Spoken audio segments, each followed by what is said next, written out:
What's up, guys? Mason the Brock Henderson here, and this is the Blacklist Redemption Season 1, Episode 6, Hostages. So, I talked about this before, and I never really knew why, but I noticed this season was moving very, very fast as far as, like, the main plot goes. You know, like, we were figuring out a lot of stuff very early on about Scotty, about Howard's mission and what he's finding out about her, and all that stuff. Um, so I was wondering, I'm just like, why are we, like, in the second episode almost, we're already pretty much finding out all this stuff about Scotty that really could have been saved for later on down the line. And then fifth episode, Howard gets captured, and I'm just like, wow, this is really early for all of this. Well, I looked, and apparently there's only 8 episodes this season, so it does make a little bit more sense now. Because this is the sixth one, and now she finds out that Tom's her son. So it does kind of make sense. You know, we've been going through this season. If there are only 8 episodes, now all of a sudden why it was moving so fast as far as the main plot was concerned makes a whole lot of sense. So, like I said, this one, she finds out Tom's her son after she found out Tom was apparently the one who tried to help Howard, so she figured, oh, I'm just going to have him killed. And that's when Howard has to tell her to make sure she doesn't kill Tom. And so that's pretty much where it leaves off there. But it was just, I don't know, it's kind of interesting to see the darker side of Scotty that we haven't really seen yet. You know, we've seen that she obviously isn't all good, but here, like, she's torturing Howard to get information out of him. Just like, maybe she really is the evil bitch that he says that she is. So, I don't know, I'm curious to see whether or not he's actually right in all of his suspicions, or if it's just, you know, she is that desperate to find out who he's been working with. But anyway, ultimately, the final 2 episodes are called Whitehall, so I figure that's probably going to be what comes up next episode there. As far as the case in this episode, though, the hostage situation, I found that pretty interesting because, I don't know, it actually turned out to be a fairly plot twisty type of case where we're trying to track down this guy who has this family as his hostages, and he's trying to use them. I can't remember who this family was or why they're important, but I remember they were important for some reason. I want to say they were in Witsec. But he has them, and he wants to get this one guy who he says was like a son to him out of.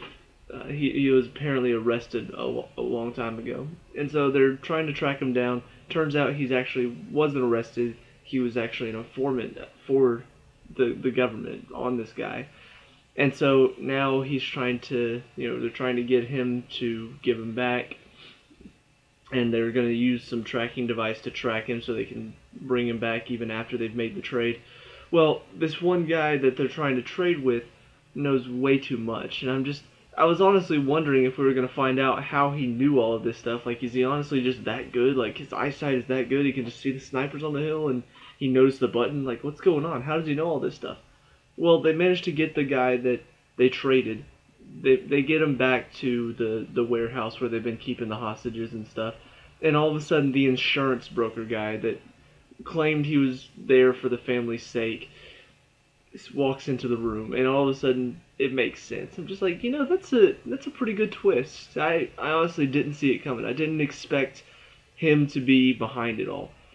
And I don't know, it felt like a good twist to me. I didn't expect it. I didn't know what to expect, to be honest. And so whenever he's just like the group or whatever he runs isn't run by me anymore. And all of a sudden the guy walks in. I'm like, oh, now everything makes sense, and it really did. Ultimately, they call the guy. Scotty calls him to get his location. His whereabouts are known. And so they go in, and then they track everybody down and release the hostages, and then kill everybody else inside. And then the guy, the broker, walks out, gets his gun, ready to shoot Tom and the guy the informant. And then the guy that they were trading with walks out and shoots him, kind of showing, you know, oh, he really is like a son to me, and I wanted to protect you and all of that stuff. So, all in all, I mean, the case was fairly interesting. The stuff with Scotty is fairly interesting as well. So, it was a good episode, and ultimately this is leading into the last 2 episodes of this season, where I guess the Whitehall situation is going to become a bit more apparent. But I don't know, I really like the setup. I like what they did. The action is really good. I mean, God, there are some scenes where they're talking about releasing the driver. I'm just like, they're not going to release him, are they? They're not really going to release him, are they? And then sure enough, shot. You see the bullet hole form. I'm just like, oh. I kind of remember like the first couple seasons of the Blacklist. They loved their headshots. It felt like everybody who died because of a headshot, and they loved the spatter up on the window. And so over the past couple seasons, it's kind of gone away from that, and I'm not really sure why, but it's sort of dropped away from the violence and the action. Well, this is just kind of like picking up where they left off. It's like, all right, guys, headshots again. Blood's all over Tom's face. But yeah, I mean, all in all, the action's good. The characters are still good. I'm curious to see what this is going to mean now because Scotty knows that Tom is her son. I'm wondering if it's going to be she confronts him about it, or she decides to not say anything just so he. Because obviously, the fact that she's got Howard sort of locked up at this hospital, she knows that he's not going to be able to really contact Howard anymore. So I'm wondering if she's just going to keep quiet about it and not push the issue, not force the issue anymore. I don't know. We'll see. Obviously, because the next two episodes are called Whitehall, we're going to learn what Scotty's been up to and what this whole Whitehall plan is. But I wonder if it's going to be Halcyon have something to do with it, or if it's just going to be Tom sort of going up against it. But I don't know. I'm curious to see. Side characters wise, Nez seems to be on Tom's side because she truly trusts Howard, and apparently he's done a lot for her in the past. So that's good to see that he does kind of have a friend on the team. Obviously, Solomon doesn't like Tom. The line at the end from him was brilliant. Like they're sitting there. Solomon was told by Scotty to shoot Tom, and so he's got his sniper rifle trained on him. And then obviously Scotty calls him back and calls off the hit. Well, they were waiting for him to come down, and so he comes down and just like, where were you? He's just like, it doesn't matter. He's like, Solomon, sometimes I can't stand you. It's like, almost like you want me in between your crosshairs, right? Same here. Just perfect line. Absolutely perfect line. Flawless delivery. And I'm really enjoying I hope they don't really break up this partnership between Tom and Solomon, because honestly, it's grown on me. I mean, some of the lines between the two of them, the chemistry that's there, watching them at the beginning where they're talking to this driver who's going to take one of them to the meat place to talk to the guy who has the hostages. Solomon goes up and he's just in his face. And pulls out the knife. He's like, how about you take both of us? And Tom's just standing back there just like, whatever. And then the driver just threatens him. He's like, if I drop my cigarette, one of the hostages dies.